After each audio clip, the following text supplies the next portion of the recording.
Uma apresentação, não ficou exatamente do jeito que eu queria, talvez demorasse mais algumas semanas ou meses, que a gente vai mudando, vai pensando, às vezes tem que aquietar a cabeça, né? Aquietar a alma e ser mais objetivo. Mas eu espero que as irmãs e os irmãos estejam comigo nessa conversa. É mais uma reflexão, que para mim particularmente foi muito profundo mesmo. Eu me arrepio, dá vontade de chorar com esse tema, não exatamente com esse tema também, mas com o contexto dessa discussão que queimou muito no meu coração quando eu aprendi, quando eu percebi, quando eu me deparei com essa palavra, sabe? Já foi falado aqui várias vezes, né? Que a palavra é viva. E uma historinha que eu gostaria de contar rápida é de uma amiga agricultora de Barra do Turvo, que na frente da casa dela, no sítio, sempre teve um pé de limão bravo. Limão bravo é uma espécie nativa da Mata Atlântica, não é esse limoeiro que nós temos, né? É uma outra espécie, não sei que alguém conhece aqui, com uns espinhos grandes e que dá uma árvore grande, frondosa, coisa linda. Quando ela está florida, irmãos, pense na flor branca, pense no perfume, pense nas abelhas, coisa linda. Aquele barulho, aquela cor, lindo, lindo, lindo. E esse pé de limoeiro bravo estava há muitos anos na frente da casa dessa senhora, até porque ele já era uma árvore grande, né? Ele demora até para crescer. E teve um dia que essa senhora saiu de casa e deu de cara com esse pé de limoeiro bravo, florescido, lindo, maravilhoso, e disse: olha, meninos, os filhos, né? Que lindo esse pé de limoeiro bravo todo florido. Aí os irmãos, um olhou para a cara do outro e falou: a mãe tá com algum problema, né? Pô, mas esse pé de limoeiro bravo tem quantos anos? Ele já floresceu tantas vezes. Aí ela olha que lindo. Aí eles: mãe, esse pé de limoeiro bravo tá aí há mais de 20 anos. A senhora nunca percebeu, nunca observou, nunca tinha reparado nele? É isso que acontece na palavra de Deus. Às vezes nós lemos e de repente é um choque, que teve uma dessas que eu tive que parar, chorar, voltar, chorar. Enfim, vamos voltar aqui então. Bom, vamos começar então. Porque assim como o corpo é um e tem muitos membros, e todos os membros sendo muito... 1 Coríntios 12 a 13. Desculpa.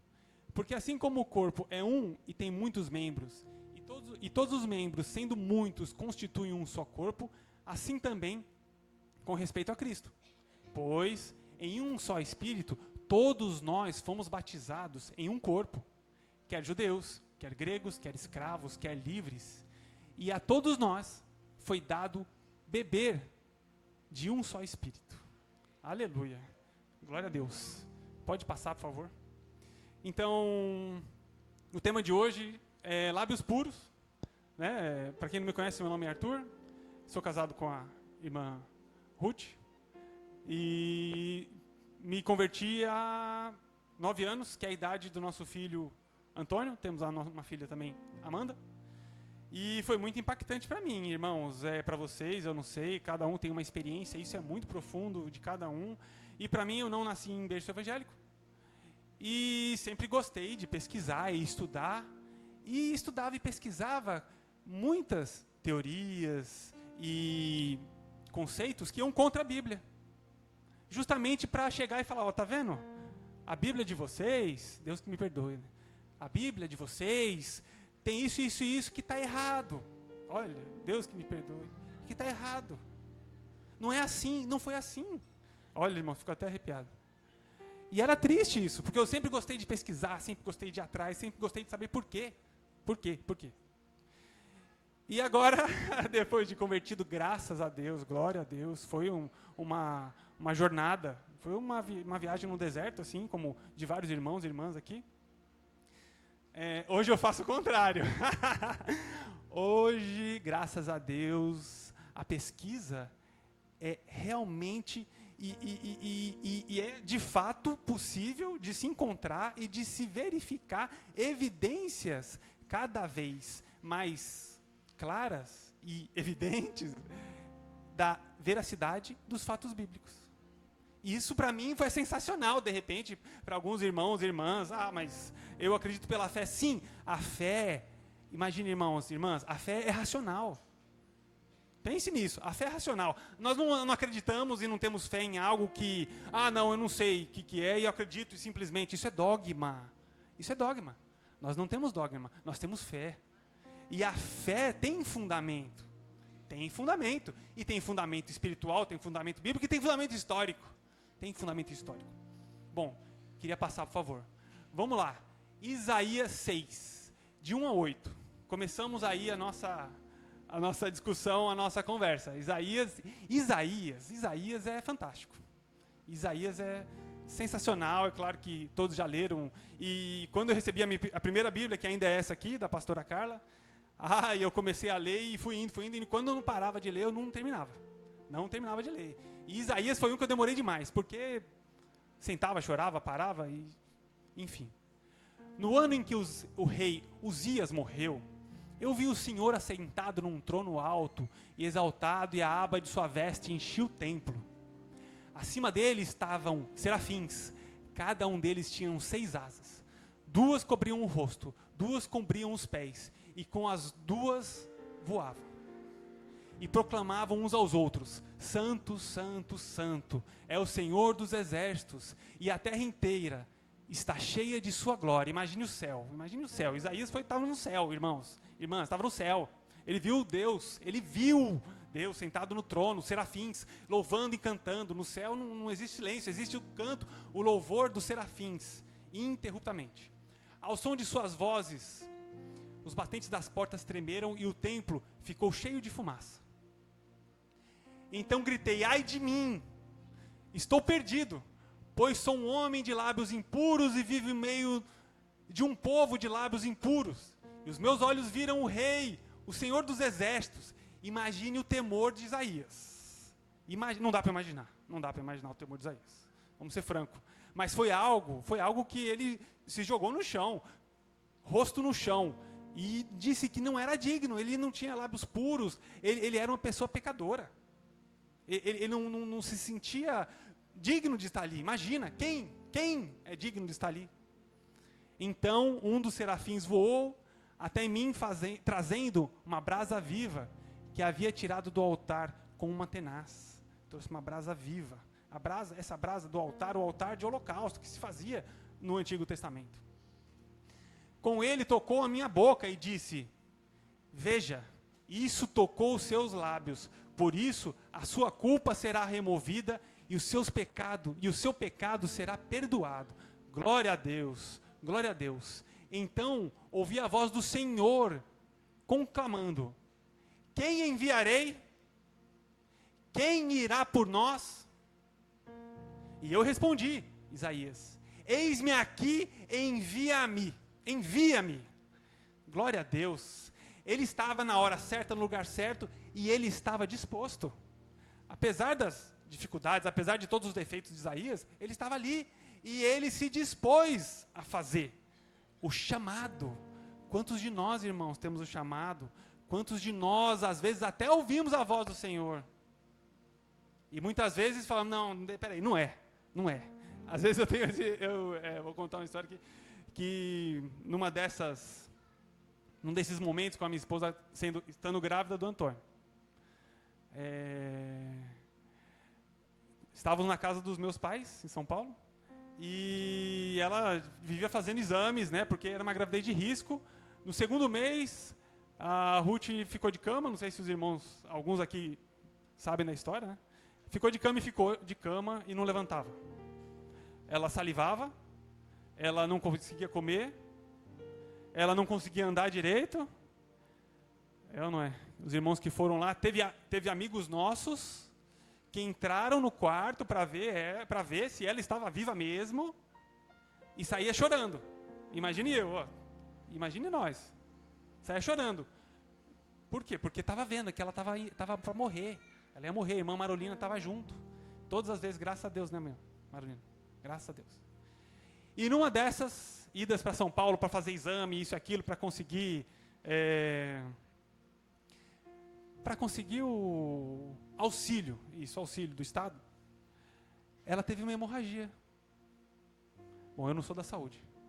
Mas quando eu vi uma poça de sangue desse tamanho em cima da cama e ela toda ensopada, e a barriga dela murcha, eu desesperei.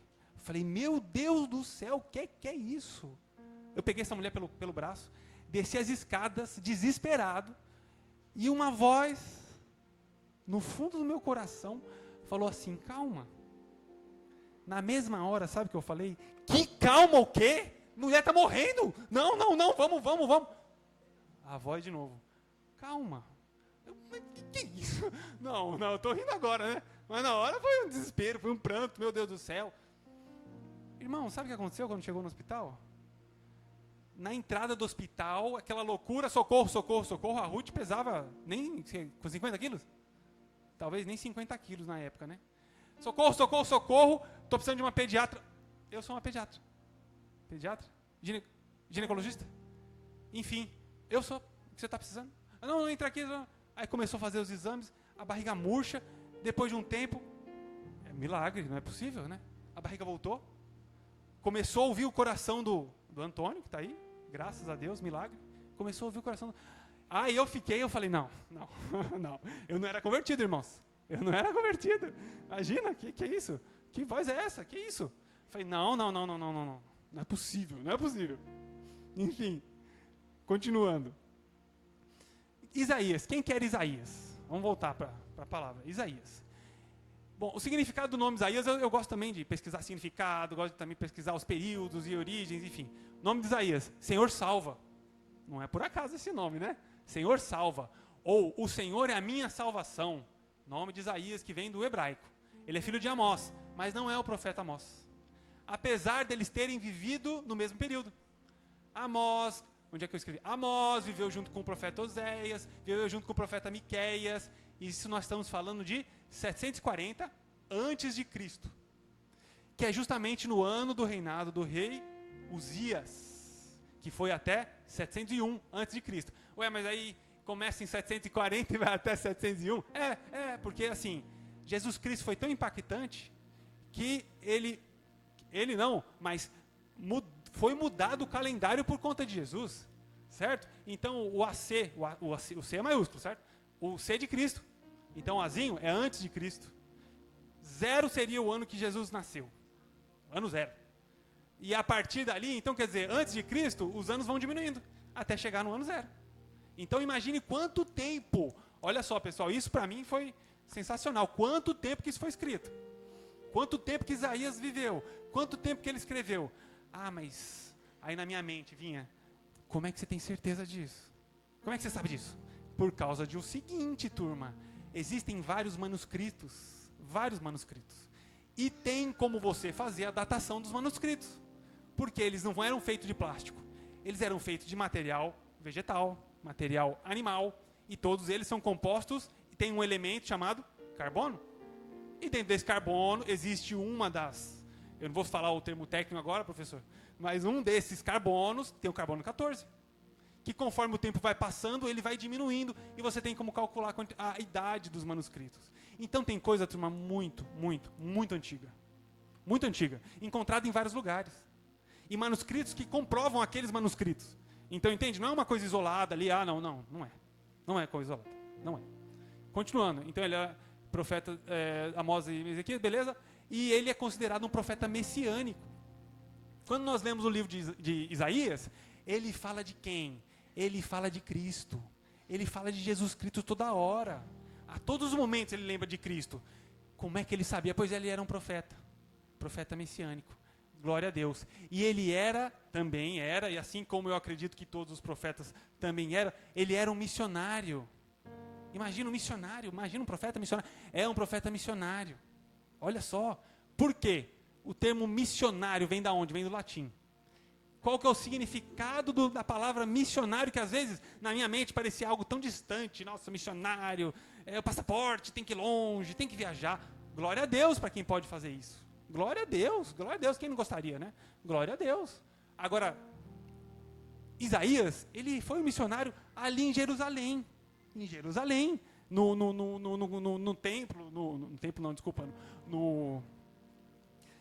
junto com o rei, no palácio. Aquele que se dedica a pregar uma religião, a catequizar e a trabalhar com a conversão de alguém à sua fé. Aquele que recebeu ou assumiu uma incumbência de realizar determinada tarefa ou promover a sua concretização. Olha que beleza! Não é tão difícil quanto parece. Pelo menos foi isso que eu imaginei, certo? E olha que engraçado, algo que eu também ficava encafifado. Significado de missão, ato de enviar. O mesmo sentido da palavra em grego de apóstolo. Olha só que incrível. Apóstolo. Também é um enviado. Também é um missionário. Que vai pregar, que vai falar, que vai defender, que vai levar a palavra de Deus. Glória a Deus, aonde quer que ele esteja. E o local que isso tudo aconteceu, que isso é algo que eu considero que é fantástico, eu gosto muito de assistir um professor e pastor, Rodrigo Silva, sensacional, quem puder, vários vídeos, várias explicações, e uma delas sobre Jerusalém eu achei fantástico, que Cidade Santa, imagina, maravilhoso lugar, quem não gostaria de visitar? Eu gostaria de visitar Jerusalém, é claro que eu quero visitar Nova Jerusalém, né? Quem não quer, né? Visitar Nova Jerusalém, que vai vir com a vinda de Jesus Cristo. Bom, esse seria em Jerusalém, existem alguns montes, certo? O Monte das Oliveiras, que está fora da cidade. Esse é o Monte Moriá. Esse aqui é uma foto ilustrativa, certo? Há 5.000 anos atrás não existia habitação, vamos dizer assim, não existe a cidade de Jerusalém. Há 5.000 anos atrás era uma rocha com pedra. E esse Monte Moriá, e aí? Alguém já lembrou desse nome? Já viu na Bíblia? Quantas vezes? Passa para mim, por favor. Foi nesse Monte Moriá, esse monte que está dentro de Jerusalém, que Abraão construiu um templo para sacrifício de Isaac. Gênesis 2:2. Volta um pouquinho, por favor. Abraão fez isso há praticamente 2050 anos antes de Cristo, aproximadamente, certo? Então, Abraão estava lá no Monte Moriá, e cumprindo a ordem de Deus. Pode passar. No mesmo Monte Moriá, em Jerusalém, foi construído o quê? O templo, por Salomão. Veja só, antigamente, vocês lembram que na época de Moisés, quando o povo vivia no deserto, existia um tabernáculo. Era feito de tenda, era uma tenda feita de tecido, certo? Onde eles guardavam a Arca da Aliança. Até que através de Davi, Deus falou com Davi, mas pelas mãos sujas de sangue de Davi, não foi ele que construiu o templo, foi Salomão. E adivinha aonde que o templo foi construído? No Monte Moriá. Ali em Jerusalém. Veja só Jerusalém sendo falada tanto nesses dias. E é uma cidade santa. É uma cidade onde religiões cristã, islâmica e religião judia estão ali. E tem lugares de adoração ali. Bom, não vou falar disso, mas continuando, por favor.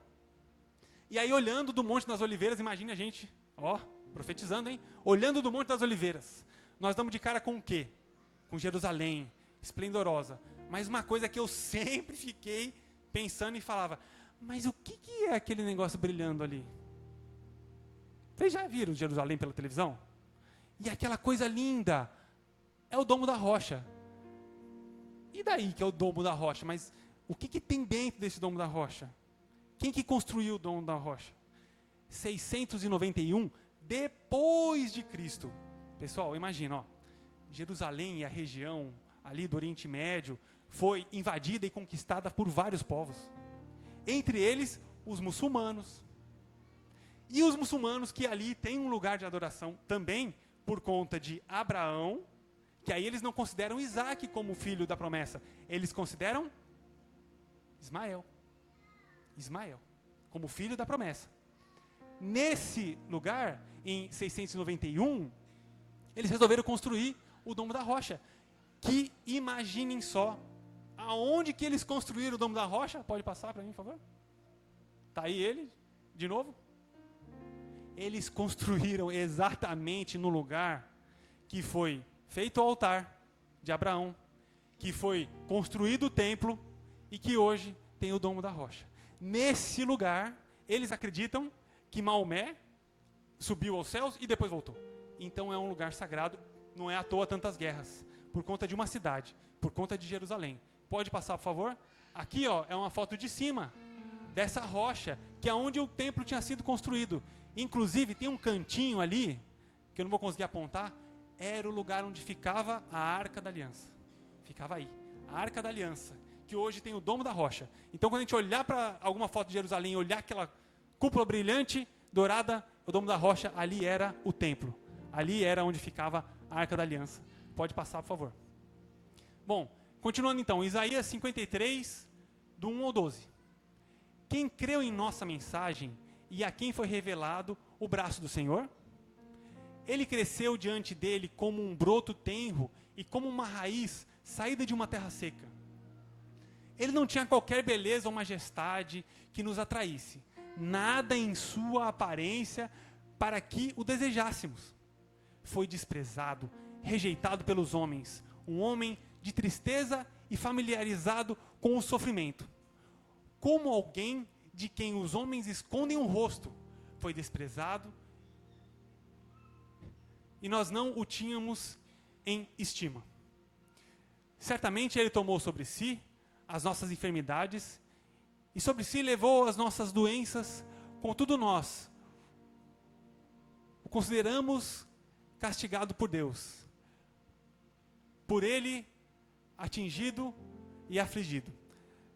Turma, esse texto, a primeira vez que eu li, falei, não está falando de Jesus. Não tinha conhecimento. Ele não está falando de Jesus. Mais de 700 anos antes, ele não está falando de Jesus. Ele está falando de Jesus, sim. Isaías está falando de Jesus. Está falando de Jesus. De todo o sofrimento que Jesus teve na cruz. De toda a dor, de toda a humilhação que Jesus passou. Para nos dar a salvação. Para tirar de nós o pecado. Pode passar, por favor.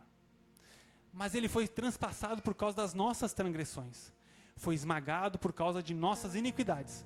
O castigo que nos trouxe paz estava sobre ele, e pelas suas feridas fomos curados. Irmãos, todos nós, tal qual ovelhas, nos desviamos. Cada um de nós se voltou para o seu próprio caminho, e o Senhor fez cair sobre ele a iniquidade de todos nós. Ele foi oprimido e afligido, contudo, não abriu a boca. Como um cordeiro foi levado para o matadouro, e como uma ovelha que diante dos seus tosqueadores fica calada. Ele não abriu a sua boca. Com julgamento opressivo ele foi levado.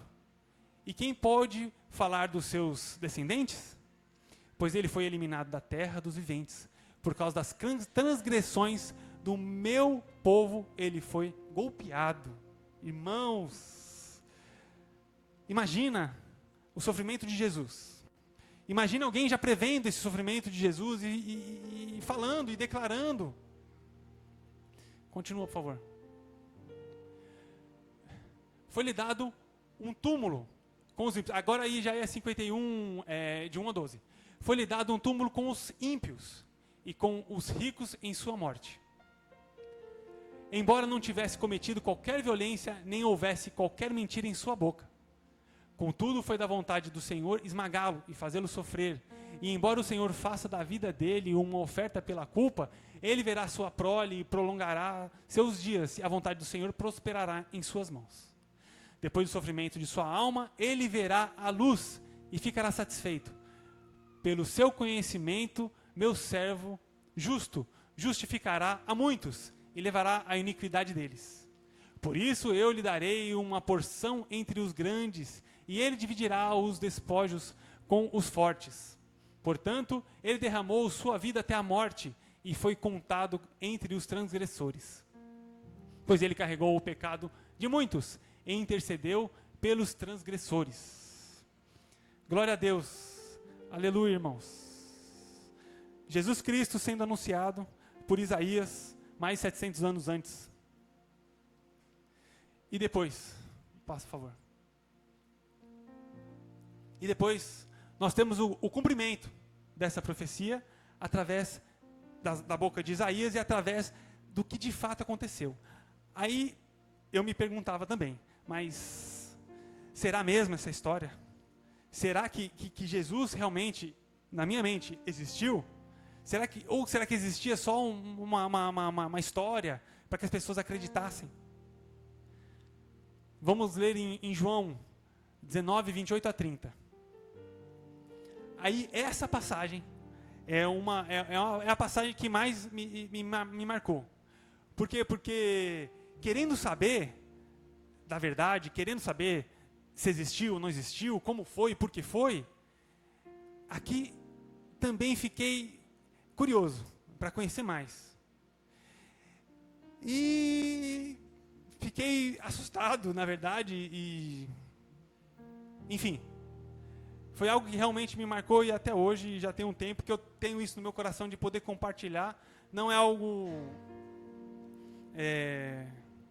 Bom, é muito triste. Bom, João 19, 28 a 30, vamos lá. Mais tarde, sabendo então que tudo estava concluído, imagine que agora, nesse momento, Jesus crucificado, vocês sabem a história, eu queria trazer algumas imagens também dos instrumentos usados contra Jesus, da barbaridade que foi contra Jesus, e de que ele ter passado por tudo isso por nós. Ele passou tudo isso por nós. Ele sofreu, ele sabia que ele ia sofrer. Ele sabia que ele ia sofrer, mas ele sofreu calado. Ele não abriu a boca. E ele fez tudo por nós, por mim, por você. Para que a gente pudesse estar hoje aqui, agradecendo, louvando e adorando o nome dele, como o único e verdadeiro e suficiente Salvador de nossas vidas. Para que a gente possa ir para Jerusalém, para a nova Jerusalém, que virá do céu. Glória a Deus. Estava ali, Jesus disse, mais tarde, sabendo então que tudo estava concluído, Jesus lá pregado. Imagine, irmãos, bom, vocês sabem que tem provas, né, que os romanos faziam esse tipo, e na época de Jesus, era o Império Romano que tomava conta da região ali de Israel, que tomava conta ali de grande parte do Oriente Médio, do Egito, da Europa, da Turquia, enfim. E os romanos faziam esse sacrifício que era pregado na cruz, e se tem evidências de que como isso era feito. Como isso era feito. Inclusive, é encontrado hoje em dia, e já fizeram teste de carbono 14, enfim, já se sabe, um osso de calcanhar. Um osso de calcanhar, não sei se os irmãos já viram isso, com um prego desse tamanho no osso de calcanhar. O que é isso? É alguém que foi crucificado. Alguém que foi crucificado e foi encontrado e é datado, então você sabe dos métodos. Ah, mas juntava os dois pés e pregava, se pregava de lado. Teoricamente, hoje se diz que o prego ia dos lados. Então tinha o madeiro, ficava no meio, aí os pregos iam dos lados. Porque não tinha como você conseguir pregar, os três ficariam muito mole. Você não. Eles pregavam no punho não é muito, hoje em dia não é muito... Não se entende que seria nos punhos, porque a carne dilaceraria muito mais fácil. Não teria outro apoio. Não tem outro apoio. O apoio eram os pregos. A pessoa não tinha onde se sentar. A pessoa ficava suspensa com os pregos arrastando nos tendões e fazendo uma dor tremenda. E a pessoa, muitas vezes, morria asfixiada. Asfixiada com o próprio peso. O pulmão ali todo apertado. E isso porque Jesus foi açoitado, mas não foi com qualquer açoite, pessoal. Não foi com um chicotezinho, nem com uma vara de goiabeira. Foi com um instrumento chamado azarrogue. Azarrogue, esse é o nome. Isso, pessoal, era um porrete de madeira e cordões de couro compridos e que na ponta tinha ferro, tinha osso, tinha bolas de metal, tinha tudo que vocês pudessem imaginar para machucar, para arrancar, para cortar, para ferir, para dilacerar. Então não foi um chicotezinho. Alguns contam, dados e informações históricas, que alguns que eram submetidos a esse azarrogue, eles não aguentavam nem terminar as chibatadas, porque pegava, o pessoal ficava de costas e tomava. Pegava do lado aqui, perto da barriga, e quando eles puxavam, o intestino caía. O intestino caía, imagina só o quanto que Jesus sofreu. O intestino caía e a pessoa morria ali. Não bastando isso, colocam uma túnica em Jesus, claro, a humilhação. Colocam uma túnica, e a túnica, para quem é da saúde, sabe que o sangue, depois que coagula, fica grudado. Eles arrancaram a túnica com tudo de Jesus e ainda colocaram uma coroa de espinho. Mas era espinho, que cravou na cabeça de Jesus. Algo assim, brutal. Teve um filme, há uns anos atrás, eu não sei se alguns assistiram, que as pessoas falaram, nossa, mas esse filme aí sobre a morte de Jesus é muito sangue, tem muito sangue. Gente, foi pior. Foi pior do que aquele filme. Foi muito pior, foi muito mais sangue, foi muito mais sofrimento, foi humilhação. Por mim, por você. Era para nós estarmos lá, e não ele. Ele era puro. Jesus, de lábios puros. Jesus sem pecado.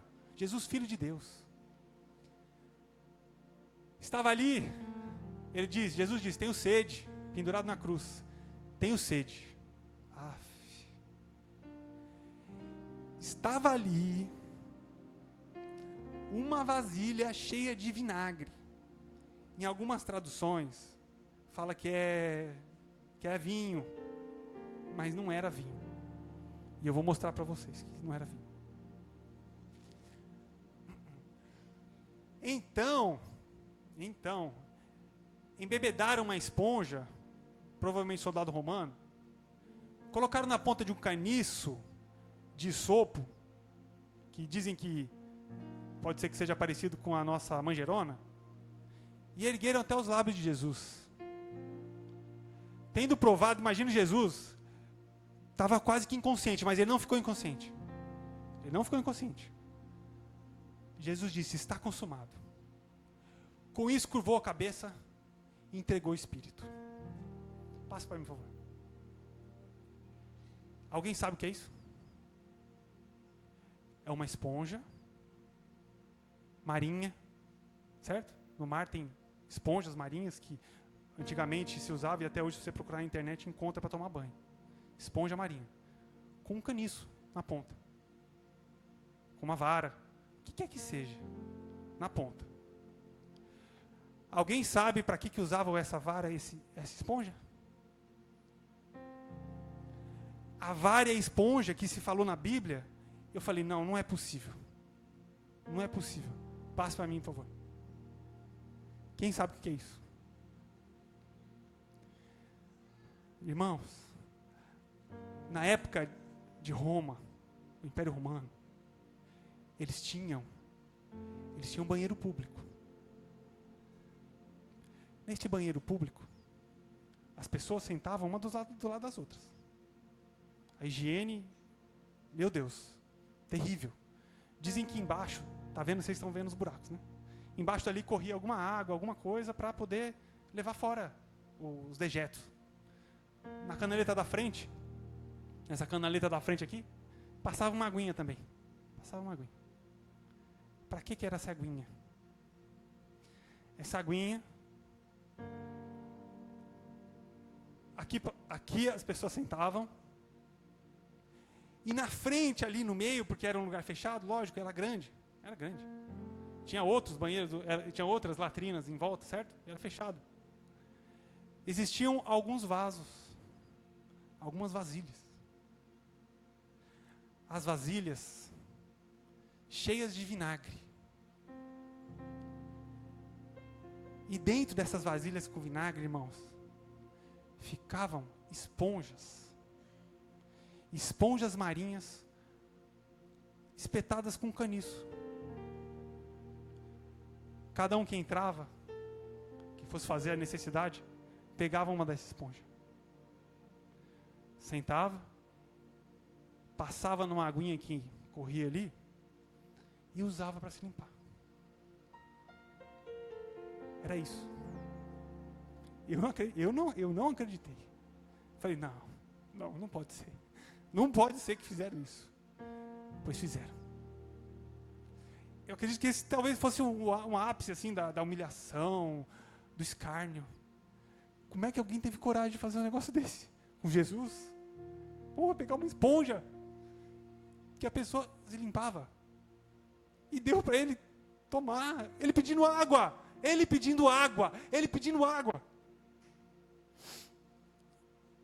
Eu não acreditei. Passa para mim, por favor. Esse é o desenho. Não dá para acreditar, não dá para acreditar, não dá para acreditar. Mas está escrito aqui. Que esponja era essa? Que vinagre era esse? Eles não iam atrás de vinho, eles não iam dar vinho. O vinagre, inclusive, é vinho fermentado, não, vinho oxidado. Que é ácido e que limpa algumas bactérias, enfim. Esse é um desenho. Ah, como é que sabe disso? Pô, tanto de escavação arqueológica, tanto de conhecimento que o pessoal tem adquirido, que comprovam a veracidade da Bíblia, que comprovam os fatos, e que deixa a gente cada vez mais, no meu caso, irmãos, cada vez mais, falo, meu Deus, obrigado, Senhor. Cada vez mais agradecido. Cada vez mais impressionado. Se é que Deus não é impressionante ao máximo que a gente pode imaginar, ou nem consegue imaginar. Passa para outro. O nome disso é Stylosporium, ou Tersorium. Isso é uma réplica. Mas era isso. Era isso que era usado. E foi isso que deram para Jesus. E depois, os irmãos sabem a história. Vocês sabem a história. Pode passar, por favor. O paralelo que eu queria fazer com os irmãos, e essa ficaria a nossa reflexão, entra agora em João 4,14. Jesus estava conversando com uma samaritana. Certo? Num poço de água. Olha aqui, que coisa incrível. Um poço de água. E disse para ela: mas quem beber da água que eu lhe der, nunca mais terá sede.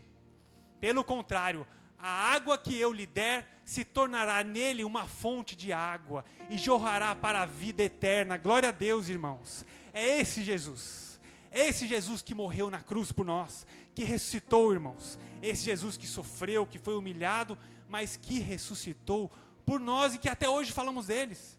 Missionários e missionárias que passaram na face dessa terra, que defenderam o nome de Jesus, que morreram, que também foram humilhados, e até hoje existem missionários e missionárias que defendem e que brigam e que fazem em si, a própria vida em si, um exemplo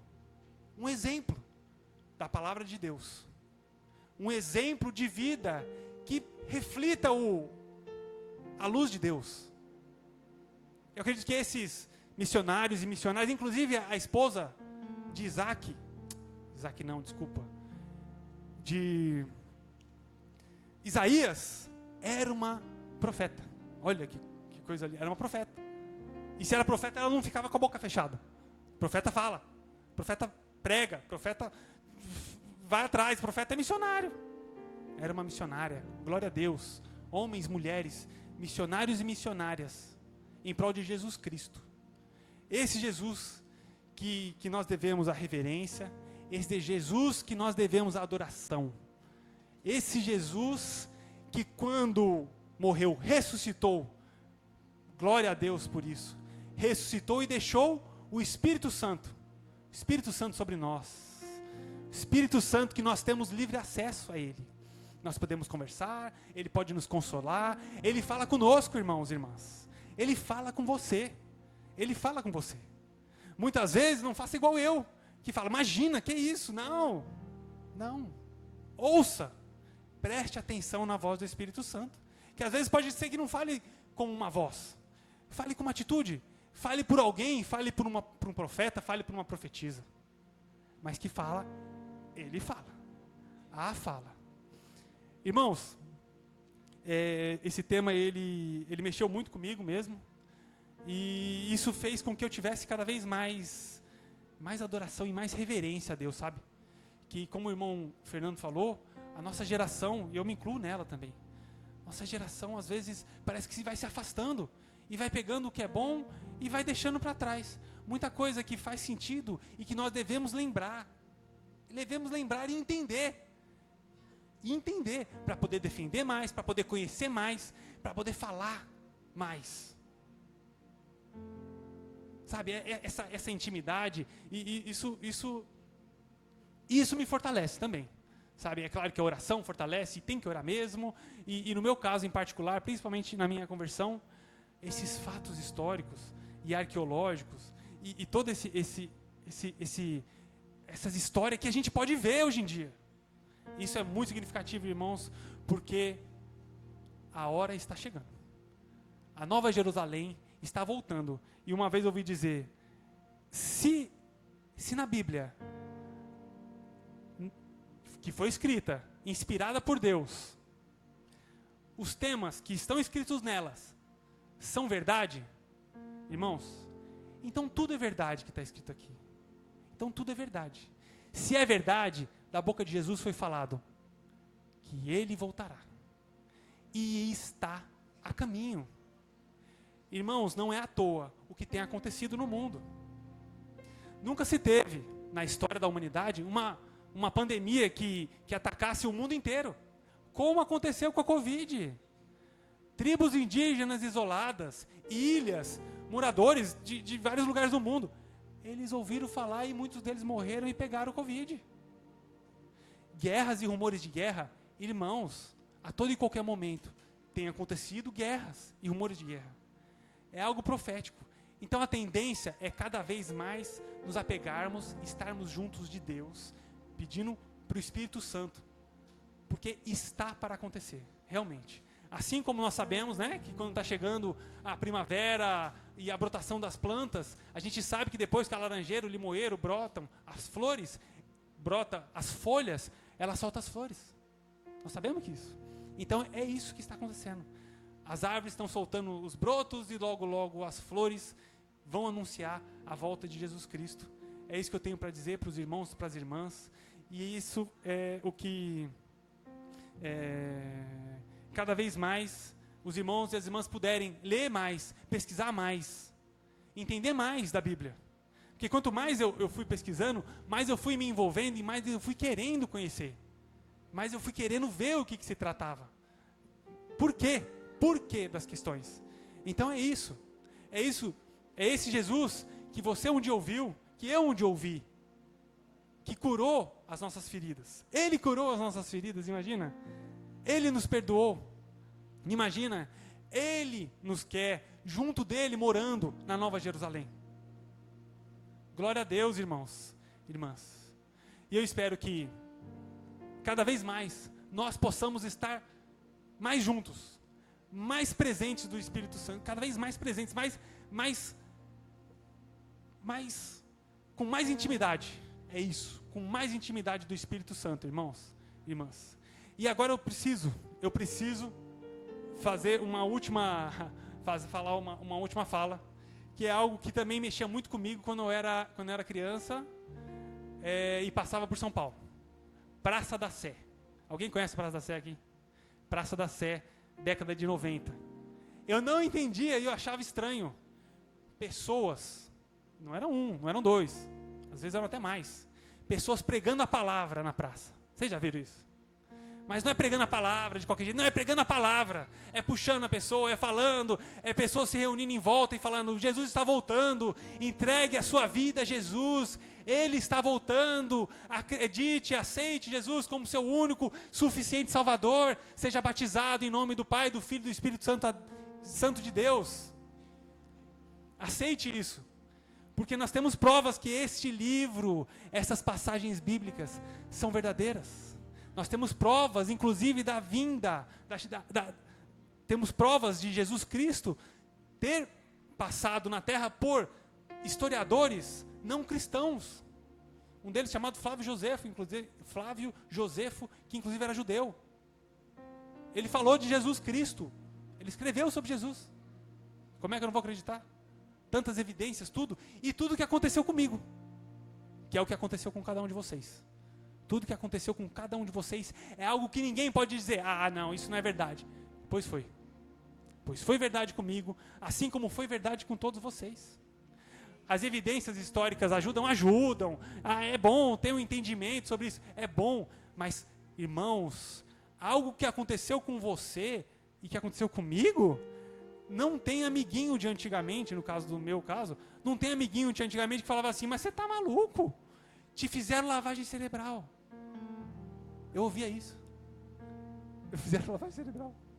Eu falei, não fizeram. E eu ainda te provo, olha, né, toma uma bibliada. Ainda te provo que não foi lavagem cerebral.